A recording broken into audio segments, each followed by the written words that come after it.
Hello again, everybody. Zack Attack is here with my WWE Raw review for this Monday, August the 6th, 2018, taking place from Jacksonville, Florida. The second to last Raw before Summerslam. Now, Raw's been okay the last few weeks, and it's Raw. Sometimes Raw's good, sometimes it's bad, sometimes it's both.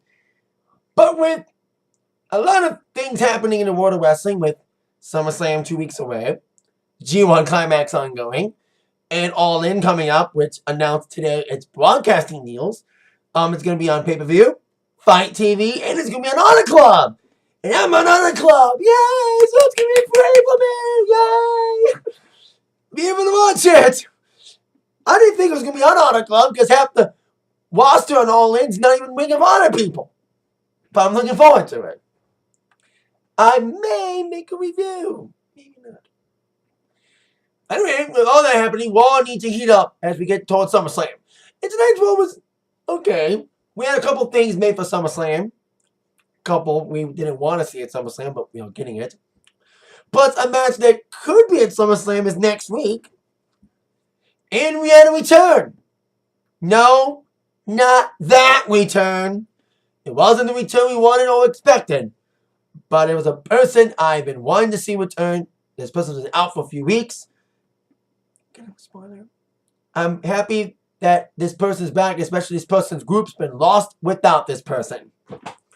So, they got an intriguing little main event. Wasn't the worst, but hey, it got somebody over. And we kick things off with the GM of Raw, Kurt Angle, being accompanied by the Constantinople Corbin, addressing the actions of the Universal Champion Brock Lesnar last week. Of course, Mr. Angle had threatened Paul Heyman's job as Brock Lesnar's advocate if he did not deliver Lesnar to the live crowd. And Heyman did deliver. But then Angle, after his trash talking, calling Lesnar the worst Universal Champion ever, he got F5s by Brock Lesnar, and Corbin ran off. Angle made fun of Corbin walking out. And I'm getting warmed up to the Constable character. Even with this shitty-ass feud with Balor. Anyway. So as Angle was addressing this situation, talking about Lesnar, about any rep amendments for Lesnar's actions, here comes Roman Reigns, who got kicked out of the building last week before Lesnar came to the ring. Of course, Constable Corbin, are we seeing a Corbin-Reigns feud develop? Especially if Corbin and Finn's feud ends pretty soon, which I hope it fucking does. We could see this feud develop. Corbin's actions last week, and more actions this week. And Reigns actually got cheered. There was some boos. But I think last week getting him thrown out, and then having Lesnar beat up everybody without Reigns coming out, there was "We Want Roman" chants. And then they had a little promo later on. They're trying so hard to make Roman get over the fans. By talking about how Lesnar doesn't care about the company. And also doing a good job not only hyping people up for this match that no one wants to see again by that interview with Reigns earlier, but it was a good interview with Paul Heyman later. I'll get to that in just a little bit. So Reigns is like, I'm here tonight, but I wasn't here last week. And what happened when I wasn't here? The yard was defecated on by Brock Lesnar attacking you. Blah, blah, blah, blah. That the match will still happen. There will be no such rep amendments yet for Lesnar besides getting his ass kicked. That's what Angle wants at SummerSlam. Especially after last week. Corbin was like, you can't take sides, blah, blah, blah, blah. And Corbin was not being taken kind to by Angle, calling Corbin a pussy, basically. A wussy, but saying that Corbin wasn't a man. And Corbin was like, I'm not a man, and going a little time with an Angle, saying, you're not the main guy around here. You just made the matches. Stephanie's the commissioner. And Angle's like, well, if I'm just the guy who makes matches, I'm making one right now. You Reigns, right now. It's going to be the bell rang. And there was no ref yet Reigns was taken out early with a cheap shot. Another one. Corbin's been delivering some cheap shots lately. You know. And then referee finally came down. And then went into the Superman punch. I thought, quick match already? No, thank God it wasn't a quick match. It was an okay little match here. Of course, most people hate both Corbin and Reigns. So some people were into it, some people weren't. There was one spot like Roman got nailed against the post pretty hard. So that was a cool little spot there. We did see a good drive-by from Reigns. That's probably the only move I like from him. And after a quick onslaught from Corbin, like I said, Reigns going to come back with the drive-by, some more jump, all that great stuff. Signaling the Superman punch and the spear. But then got taken down again by Corbin, being dragged to the outside. I thought to myself, I hope Balor doesn't come out here. Especially if the Balor lost to Corbin last week. Thinking their feud's going to continue. And praying their feud wasn't going to continue, but it seemed like it at the end of last week. Sadly, that feud is continuing. As Corbin was ready to get counted out, at the entrance ramp, here comes Balor, blocking his entrance. And trapped between a rock and a hard place, Corbin walked straight into a Superman punch by Roman on the outside, dragged back into the ring to get speared in the 1-2-3 victory for Roman Reigns. But it wasn't done yet. He and Balor got in the ring.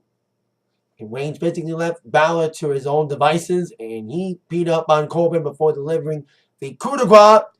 And sadly, this will happen again at SummerSlam. Because there was a match made later on with Rollins in a tag match with a partner of his choosing against Dolph Ziggler and Drew McIntyre. I thought, hey, maybe we can add Balor to the match as Rollins' partner, because I'm hearing they may want to make a change to the IC title match, make it a triple threat like I wanted it to be a few weeks ago. Or at least one-on-one Balor against McIntyre's partner, Dolph. But maybe a triple threat, but sadly, that's not happening. Balor will still face Corbin again. And Reigns, despite wrestling once already, he was ready to fight again against Dolph and Drew as Seth's partner. We'll see how that happens, how that turns out later on. Before we go any further, I will go forward into the show. I mentioned in the beginning, we did see Angle address Lesnar. Of course, big thing about Lesnar, besides him beating up on Angle, he berated Paul Heyman. I think they're teasing a breakup angle with the way that Lesnar beat up on Paul Heyman in the promo and saying that Paul doesn't work, that Brock doesn't work for Paul, Paul works for him. And it was a very emotional interview he did with Renee Young. A side of Paul Heyman we rarely see. A vulnerable Paul, not willing to address anything. They're either teasing a Roman heel turn or both. A Roman heel turn and Heyman turning on Brock. Especially Brock heading back to UFC possibly. In this breakup angle teasing, this could be great for Heyman to turn heel and have Roman be the new Paul Heyman guy. There's been a little bit of that rumor floating around, but I don't think it's actually going to happen. I do come at this sometimes, that when WWE has an opportunity to do something shocking, something no one's going to see coming, they always do the predictable route. And this is an unexpected thing. It was 5 years ago at SummerSlam that Triple H turned on Daniel Bryan, informed the Authority, for good and for bad, and helping Orton cash in Money in the Bank that night. Still mad about that. It's probably why I'm wearing this shirt today, because I saw a YouTube video of reliving SummerSlam 2013. And I was a D-By fan then. I was Yes Movement guy before Yes Movement was cool. So I bought a Yes sign when I went to Raw in 2012 when Daniel Bryan was still heel. Anyway, I did like the Heyman interview. It was very vulnerable. Heyman, teasing his problems with Brock, and who knows, maybe they're all going to tease a Heyman turning on Brock and having him turn on Brock and siding with Reigns and Reigns turn heel. But like I said, they're going to go predictable route. And hopefully they don't go predictable route and have Reigns win. Hopefully they do unpredictable. Not just the possibility of the unpredictable Reigns turning heel in alignment with Paul Heyman, but also Strowman cashing in. Or maybe Owens cashing in. I'll get to those two in a minute. Now on to our next scenario. Bobby Roode against Mojo Rawley. We've been seeing this feud build up a little bit the last few weeks, especially heating up in a backstage brawl last week. So here's his match tonight. Who needs to turn heel still? Yeah, speaking of people that need to turn heel. Mojo's heel turn has been decent there. Getting more airtime on Raw lately. He looked pretty good, using his strength and his bouncy moves. He didn't do his Alabama Slam thing because Wu came back with some big kicks and moves before taking out Mojo with the glorious DDT in the victory. Will we see 50-50 booking next week and see Wally win again? But it was looking a little match for what it was. It was okay. Both guys deserve kind of better. So, and Mojo's been on a roll since having his little heel revival on Raw with him like beating up on No Way Jose and all this stuff. So, a little bit of a roadblock. A speed bump, should I say, for Mojo. But on to our next scenario involving another Bobby. Bobby Lashley interrupting Elias again. Thank God he did not sing again like last week. Elias did mention that. And it was kind of funny the way this was done because Elias, as most of you know, he has an album. It's not an album. It's an EP. Me, the music snob. An album is about 8 or 9 tracks, maybe 10. This is only 4 songs, and decent ones at that. So it's not called an album. It's an EP. But hey, they call it album.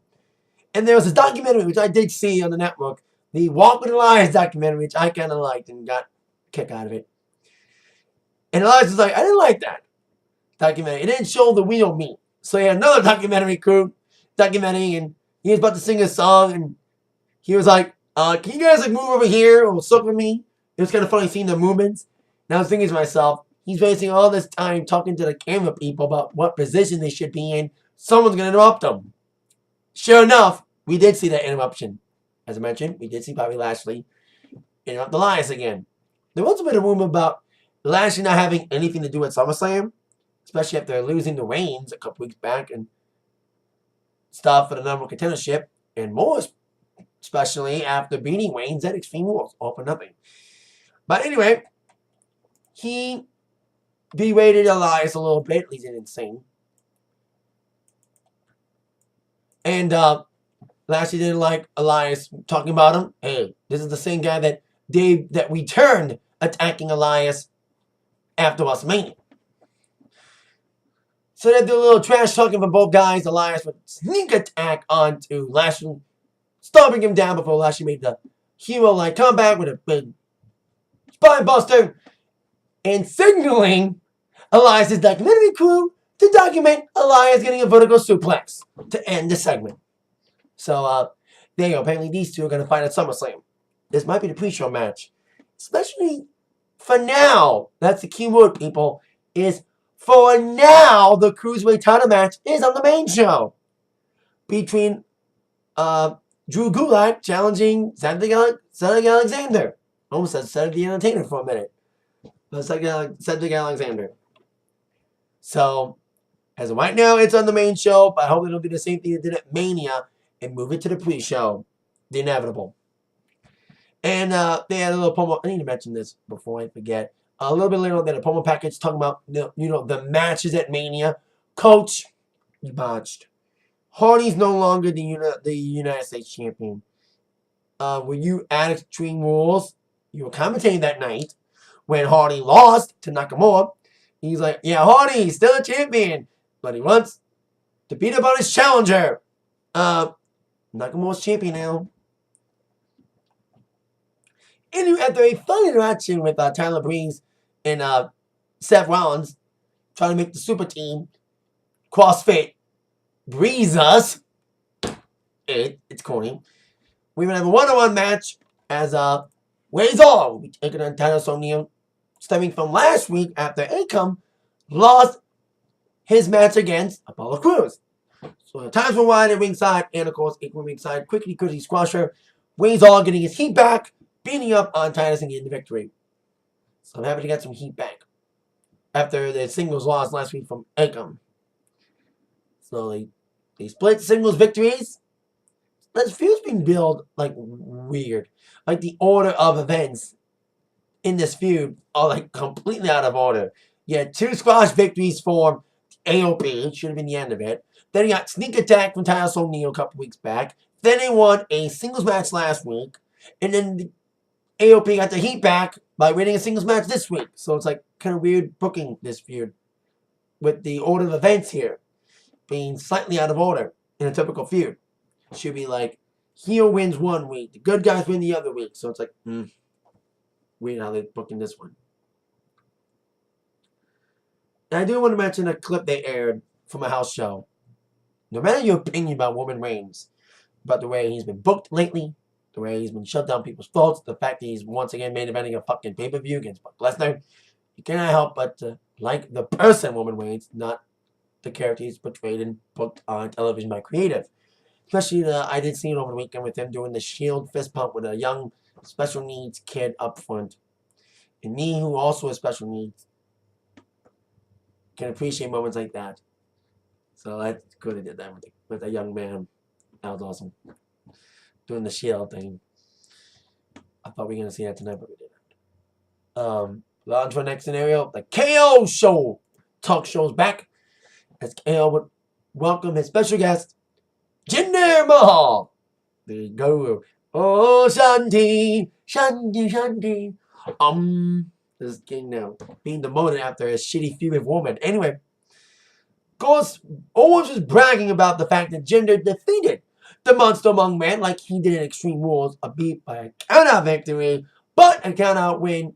A win's a win no matter what, especially a win that emphasized the fact that Braun Strowman couldn't lose his Money in the Bank briefcase in any fashion against Kevin Owens at SummerSlam, by count-out or by DQ. Not just pinfall or submission. And they were on a little stage off the side of the Titantron. So a little makeshift scanner it wasn't in the ring, but we would find out why shortly. Why this was on a little stage and not in the ring. As they were conducting an interview, and Owens crediting Jinder's guru ways of killing him after losing his footing, being tossed off the top of the cage at Extreme Rules, and winning the freaking match because of it, they felt the stage shake a little bit. And all of a sudden, the three men on stage, because Jinder was with Sunil, by the way, all three men were tipped over. The stage got tipped over as Braun Strowman was discovered underneath the stage. The party of party moments. The party man destroys another thing.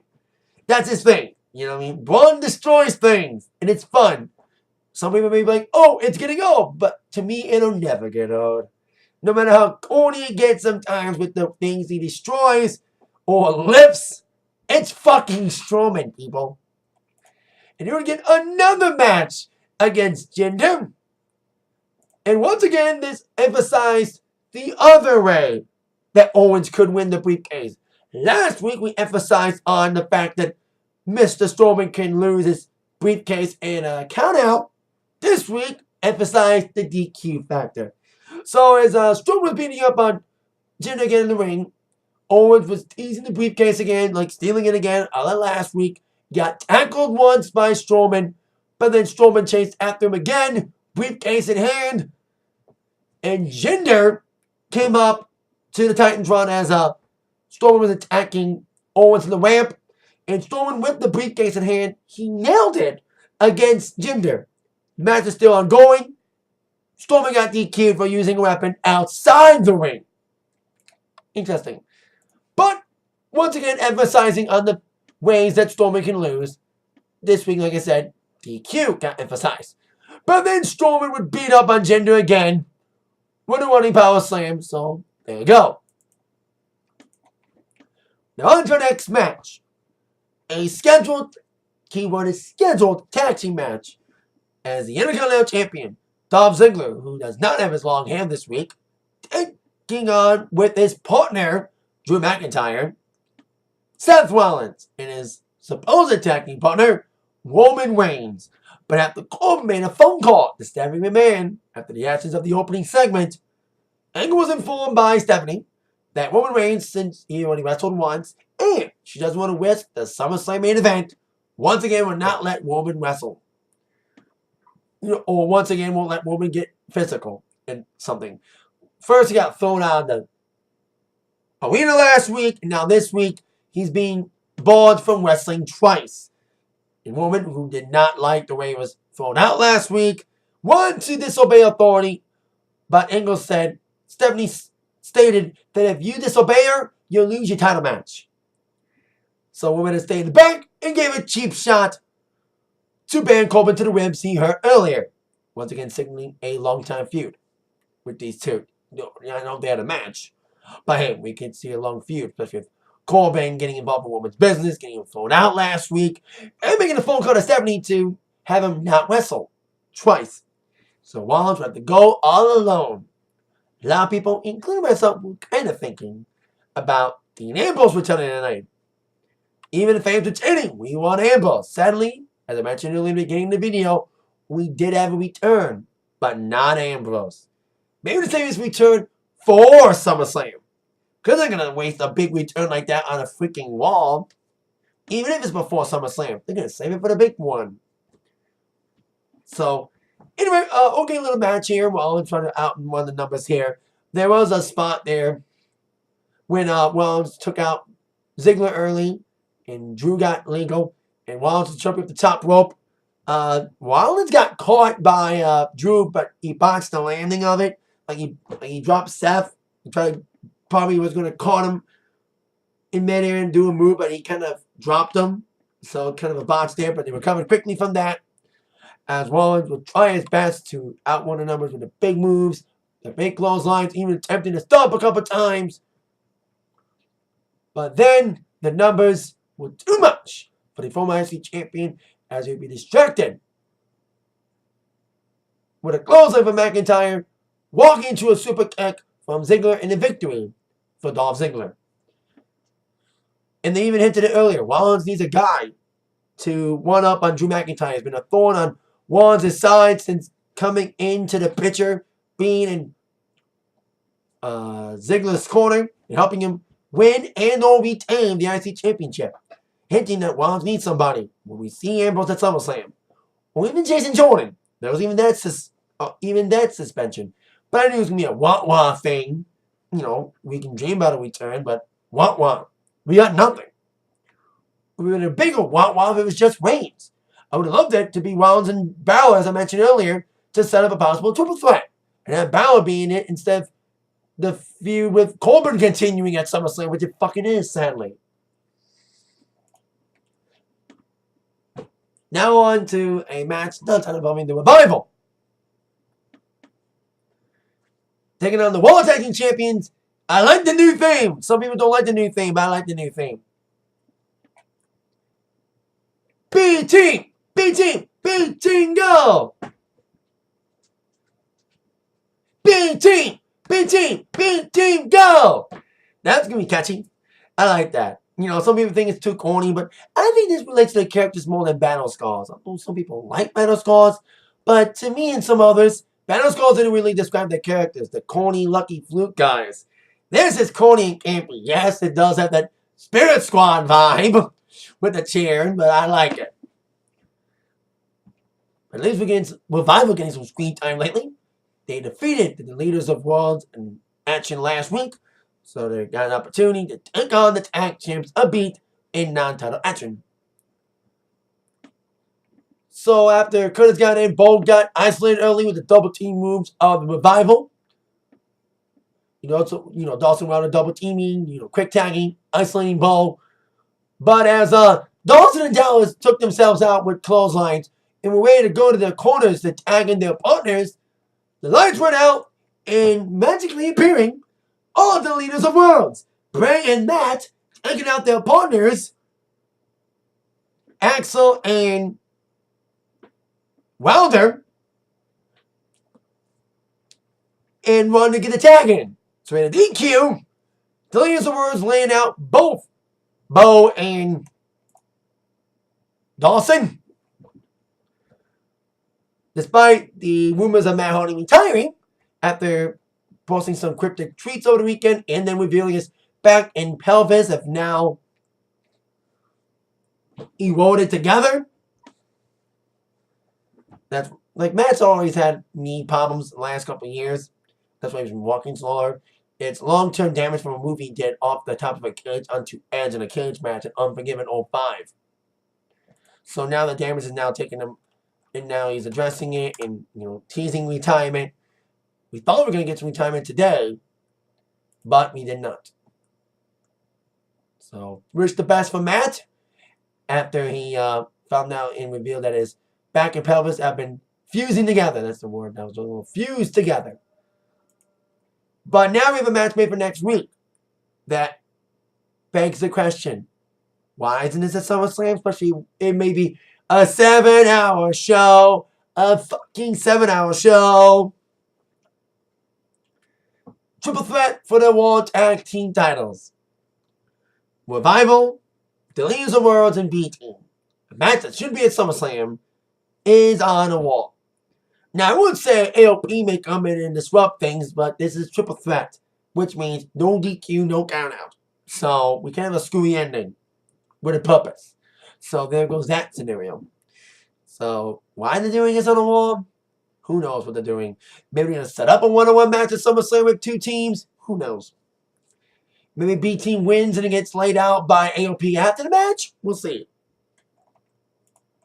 We'll see how they all book this scenario. So now on to our last two matches. Women's matches. We have Cole Main and Main. We have a rematch from last week as Sarah Logan and Liv Morgan from the Wyatt Squad would team up against, again, the newly named Boss and Hug Connection. Still same name. The Boss and Hug Connection. Bayley and Sasha. It was okay little tag match. As Sasha and Bayley had some good double teaming early before Bayley got isolated for the majority of the match against the Wyatt Squad. Wyatt Squad looked pretty good. Isolating Bayley a bit. They look pretty good in there. I know they did a lot of West Holds, but some good moves from both Morgan and Logan. And I was saying this match, man, they're lost without their leader. The leader's been out for a few weeks with an injury, which I knew wasn't going to be long till this woman would return. Because it was just a minor injury. I just sat there saying, man, Logan and Morgan feel lost without the leader. Well, luck would have it, we would see something happen. Near towards the end, after Sasha Bayley's partner got the hot tag, Sasha came back with the big moves, even doing a little double team with Bayley and doing the Meteor and all that stuff. But then she would brawl a little bit with Liv on the outside. A mysterious person wearing a hoodie would pull Liv out of the way for a move from Sasha on the outside. It would be revealed that, yes, she's back. Ruby Wyatt finally returns tonight and would help the Wyatt Squad get the surprise victory, 50-50 booking over the Boston Hug Connection.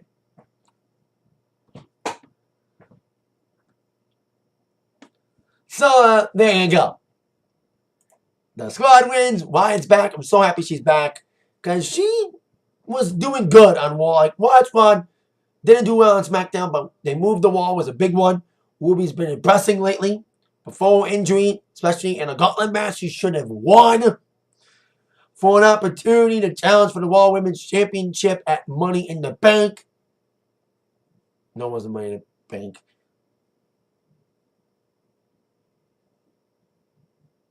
It was, I think, the pay-per-view before Money in the Bank. It was, I think it was like a Backlash or something. Sasha won that. It should have been Wyatt because she was the MVP of that gauntlet match. But I'm happy she's back tonight. As I mentioned, Logan and Morgan felt lost without Ruby, and now she's back. So there you go. We could sense some sort of match at SummerSlam. Where the hell is Ember lately? Maybe we can have a sixth person at SummerSlam. We'll see how this turns out. Now on to our main event. Making her Raw in-ring debut is the rowdy one. The female rowdy one. The so-called baddest woman on the planet. That's what WWE calls her. Ronda Rousey. Taking on Alicia Fox. Of course, both women would have called him woman. Rousey would, of course, be accompanied by Natalya. And Alicia Fox would be accompanied by the woman who will be taking on Miss Rousey at SummerSlam. The Raw Women's Champion. The goddess of WWE. And the woman who, like myself, will be celebrating a birthday on Thursday. Alexa Bliss. Yes, Me and Bliss share a birthday, August 9th. I'm a little bit older than she. She was born 91, I'm 88. So, yay, fellow August 9th babies. You know, she's the second coolest. She is the number one coolest person I share a birthday with, next to Whitney Houston, who we both share a birthday with. Anywho, the match, hey, it was short but sweet, because Rousey's still kind of green when it comes wrestling. I'm happy he didn't have her do a long match, especially by the time this match aired, it was 11:05. So, it had to be short. It's kind of sloppy, especially with the numerous distractions from the outside. You know, Rousey being distracted a little bit by Bliss, including one point being tripped by Bliss, especially after Bliss took out Natalya. After Natalya got in Bliss's face and got nailed against the post, Alicia Fox would capitalize on that distraction by pounding Rousey in the corner with some stomps and punches until Rousey had a Rousey anger face, and the face that Alicia Fox had when Rousey got back up from the corner was like, oh shit. Then bang, the jabs and the punches for Rousey and a little toss before suckering Miss Foxy in with the armbar, and Foxy was tapping out. Great, super sweet match. It didn't show any weaknesses for Rousey. I'm happy to didn't show off our weaknesses, especially if it was a long match. I hope this match won't be shorter than the Raw Women's match at SummerSlam. I hope it's not shorter, should I say, the Raw Women's title match. But as well as it was being interviewed by Charlie, who, need to mention, interviewed Bliss and Foxy before the match, she got cheap shot from behind from Alexa. Before Rousey would recover with a judo toss onto Bliss, tossing her to the outside, and then grabbed the microphone from Charlie Caruso and said, Bliss, you better hold on to the title no matter how tight you hold that title. At SummerSlam, it's mine! Bang! That's how we end Raw with Rousey's face heating up as she would stare down her opponent for SummerSlam as we fade to black. So there you go. Okay, a little Raw today. Some good stuff, some bad things. Hey, it's a Raw. So we have Raw next week, the final Raw before SummerSlam. A lot of things happening. Triple threat match for the Raw Tag Team titles and other shenanigans. Will Lesnar appear? And I do want to say something quickly as we end this video. I will not be making a Raw review for the next maybe 2 weeks. I'm going on vacation on Friday. Going with my dad on my annual summer birthday trip. I always go on a vacation for my birthday week. It's a little bit later this year. Usually I leave like today, but being a disc jockey, a gig came up last minute that I had to say yes to, that I couldn't say no to. So this vacation's gone through a lot of planning, a lot of changes, but I think the changes are for the better. Instead of starting my trip at a drag race involving the Street Outlaws in Oklahoma, the trip will now start in nearby Tinley Park, Illinois, kind of near Chicago, for a Rascal Flats concert. And it was free tickets. And then I'm going to a Progress show. Progress just so happens to be in town when I'm in Chicago on Saturday. So they're doing a show there. So I'm going to see Pete Dunne. I'm going to see Mustache Mountain, the rumored signee to WWE, Matt Riddle, and 2 participants in the Mae Young Classic 2, Ginny and Toni Storm. Happy to getting all these women on the Mae Young Classic. They just added a bunch. They got Master Wayne now, and former TNA wrestler Sienna, who I saw for a indie company, BCW, in December. So seeing Progress, and you're going to meet Noelle Foley. She's at Pro Wrestling Tees on Saturday, the retail shop. So I'm going to meet her on Saturday before the Progress show. Then I'm going to Indiana State Fair, Missouri State Fair. I was hoping to go there last year, but wasn't able to. Change plans last minute. Ending my trip in Bristol, Tennessee for Street Outlaws racing to make up for not going to Oklahoma. Big $200,000 payoff for a drag race. It'll be taped for a future special. So there will be no Raw review next 2 weeks. And I don't know if I'm going to make a SummerSlam review, because I was home in time for SummerSlam last year. But this year, I will be gone doing SummerSlam weekend. I will not be home in time for SummerSlam because Street Outlaws is the Tuesday after SummerSlam. So, there you go. I may make a review on the road because I may be able to watch SummerSlam live, but we'll see. But if I don't make a review before the end of August, I will see you later with that in mind. You've been attacked by the review from Zach. Thank you for watching. See you when I see you. Bye-bye. And happy Early birthday to me and Alexa on Thursday. See ya.